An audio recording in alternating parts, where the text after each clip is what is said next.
Welcome back to Wake Up Abundant with Amber, your 7 minutes or less daily reframe to help you step into abundance and knowing that abundance is your birthright. If you love these episodes, it would help so much if you gave the show a review wherever you're listening to this, share it on your story, share it with a friend.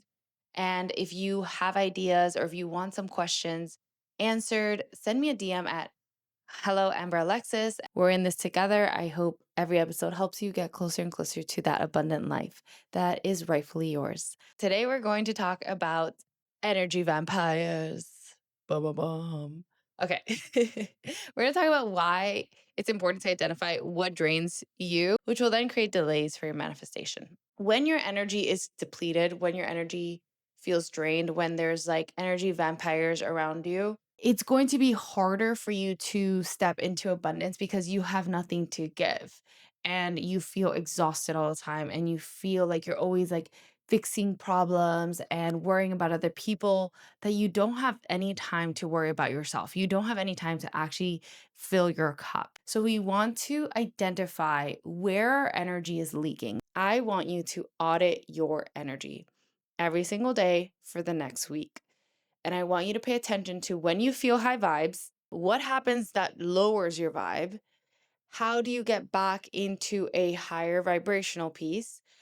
Then start paying attention to how you can create a more intentional day, intentional conversations, intentional boundaries, so that you can do your best to keep your energy as high as possible throughout the day. Of course, it's not always going to be perfect. Nothing in life is.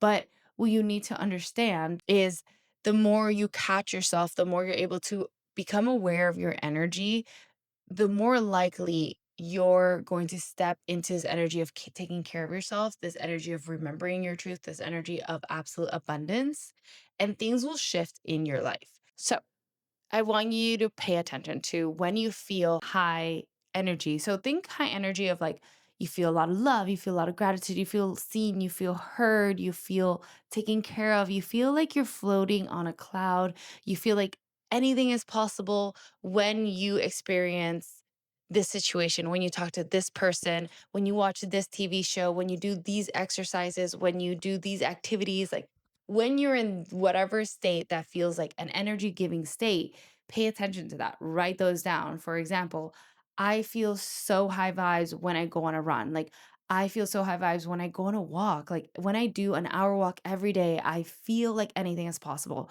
When I FaceTime my best friends, I feel so connected, so loved, so appreciated. Okay, remember all these things. And then the opposite is true, right? What are energy vampires? What is taking you away from that energy? When I scroll too much, it feels exhausting after a point. It feels like I don't know who I am. I think there's nothing wrong with a little bit of scrolling. I think everyone should scroll a little bit. I think we learn a lot from scrolling, and there's a lot of really great things, and we feel seen and we feel heard when we're in the social media space as well. And there's content that uplifts us there. But I think there comes a point, it's a very clear point, where you're scrolling too much, when you're scrolling to fill a void. And that's when the energy vampire starts draining you. Okay. So pay attention to that. Now, the next thing that you want to pay attention to is people, like people in your life. Maybe you're not going to be able to stop talking to every single person that's an energy vampire. Maybe they're family members or they're coworkers or they're your boss, whatever it is. But do your best to create boundaries and be specific about the conversations you can have with them.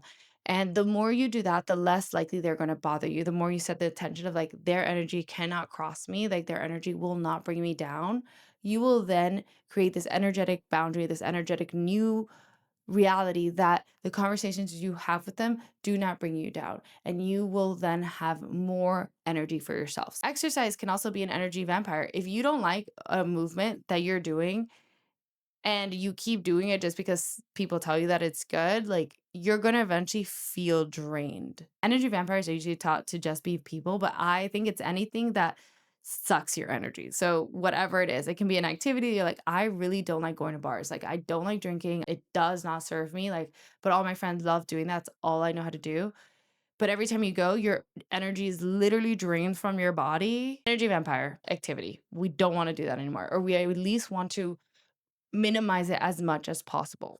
So your homework today is to really pay attention to what are energy givers and what are energy vampires in your life. Your closing affirmation that I want you to kind of keep with you and just like mantra this, right?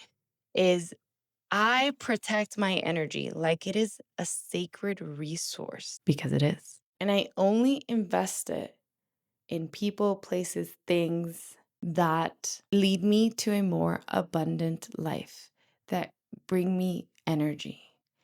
And so it is. You got this, Queen. I will see you in the next episode. Bye.